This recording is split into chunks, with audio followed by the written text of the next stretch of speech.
Breaking into the children's leisure and lifestyle market has been fun and inspiring for Worlds Apart, but the journey has been anything but child's play.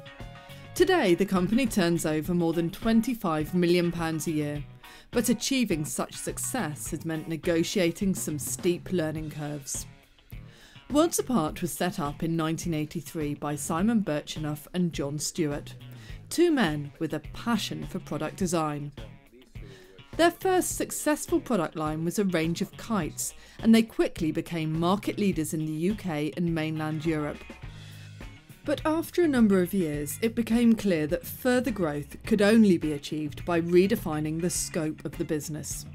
So now, no longer just a kite company, but a developer of lifestyle and leisure products for young children, Worlds Apart created a range of pop-up tents. This remarkable instant assembly technology tripled the size of the business in less than 2 years to over £10 million. But critically, it also took them into new channels of distribution. Once we moved into the general tent market, we then found that we had substantial listings with Woolworths, with Argos, with Toys R Us, in other words, the mainstream toy businesses. That meant that we were very much sort of playing with the grown-ups, and we had to develop our internal systems very quickly, and certainly our sort of manufacturing compliance and QA had to develop very quickly. Key to Worlds Apart's success has been the vertical integration of its business model. With all of the skills to design, develop, engineer, market and sell products working together under one roof in North Cornwall, the company successfully keeps its costs down and standards up. Since moving all manufacturing out of Cornwall to Asia in the mid-90s, the company has developed extensive knowledge of many diverse material technologies and manufacturing processes. And this knowledge is used at every stage of the development process. Managing Director Neil Shinner has spent many months in Asia building an extraordinary relationship with their primary factory's Taiwanese owner, based on mutual collaboration and trust, which is highly unusual across the industry. With the skills and expertise between us and the manufacturing facility, we've really been able to engineer product and engineer and prevent cost inflation. And again, getting the best possible result from a technical perspective and sourcing and supply perspective, even down to, again, influencing how the product is actually produced on the production line and how it's manufactured. And extracting every single element of value out of it throughout the whole supply chain. Further diversification has not been without its challenges, however. In early 2000, the company took their successful sleepover product line across to the US, and within 12 months, Ready Beds were achieving over $5 million of sales virtually out of the boot of a hire car. An office was opened in New York and local staff were employed, but within a year it became clear that the massive growth of the US division was becoming impossible to control out of the UK. Overcoming the different business culture and geographical separation was taking up huge amounts of management resource.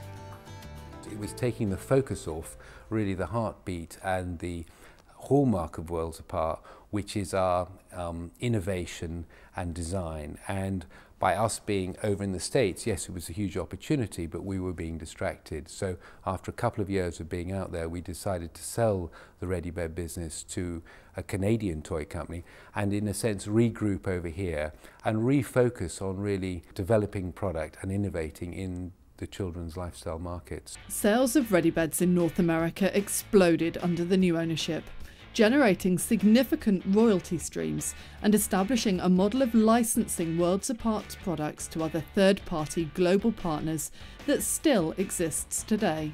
With the new licensing strategy firmly in place, Worlds Apart was able to focus on its strengths in product design. The toy industry tends to be led by short-term fads and gimmicks. Worlds Apart concentrates on extending the life cycles of its products. Although we are part of that industry, if you like, we've chosen to take a different tact from our competitors. And that is one really to try to sort of develop and create categories and brands that have a much longer lifespan. So to do that, we've got to speak to the consumer. And fundamentally, that's what we mean by being consumer-centric, is actually engaging with the consumer, understanding what they're looking for from particular situations, in this particular case within the family environment, if you like, and bringing up kids, and how we can create product solutions to fulfill those. Worlds Apart has also developed strong relationships with many different retailing partners, and regular dialogue, often in their showroom in Cornwall, builds an invaluable insight into their needs and expectations. An extraordinarily diverse range of distribution puts their products in front of more consumers than ever before, and further focus on channel management will maximise the full potential of new product launches. Worlds Apart has learned how to achieve scalability and sustainability. An ambitious 5-year growth plan is underpinned by both share option and bonus schemes that promote a sense of shared ownership and vision by everyone within the business. This underpins the strong belief that it's the people at Worlds Apart that make the real difference. We have a very strong feeling that as long as you focus on the value of the people, the creativity in the business, the financial success will follow that. And I guess that's a slightly different way of thinking than the number of organisations. Back in the 80s, the founders of Worlds Apart had no idea that their modest start-up business would grow into a close family of over 80 highly talented people, developing unique products for other families around the world. But looking ahead, the company now has a very clear vision of how they will create and manage growth over the next decade.